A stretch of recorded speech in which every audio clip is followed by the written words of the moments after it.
kabajamtoota daawwattoota keenya kan jirtan kun miidiyaa siinani.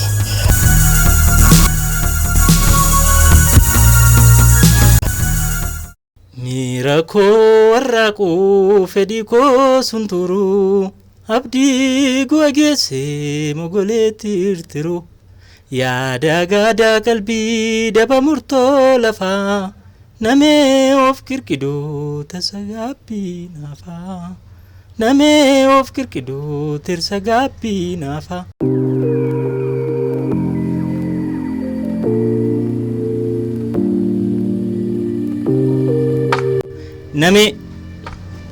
Namee jechuun maali?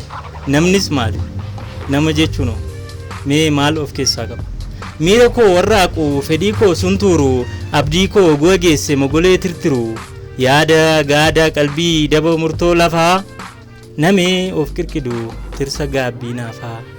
Ardii summii biifee samii bidda roobu kaayyoo gaara duubaa mul'atas dhiibu jiruu takalamaa dhukkuba dhokataa kolfaaf boo'ichatu miiraan wal makataa gaafas gaafa utuun ga'uu ala jireenyuu maseenu gaafa ta'uun didu cubbuun yeroo finiinu hafuuratu wal makatee hiika dhabee nameenyi siifuutu iddoo dhamnaan calla'aa didee nameenyi seexana ta'uu hawu waaqni galfata nyaate ofiifuu ofiin mormu galaan abdii yannaa dhumte ta'us bakka abdiin hin jirretti abdiidhaa dorrobu ifa badaa jirtutti afaan of barbaadu du'a du'aan duulame du'a ofii gaadu du'atti makamuuf cooroo jiruu waadu tarii miixuun jiruu dhufnaani muuxataa namooma mul'ati milluu mulqee deebi'ee dhugooma mul'ati milluu mulqee deebi'ee dhugooma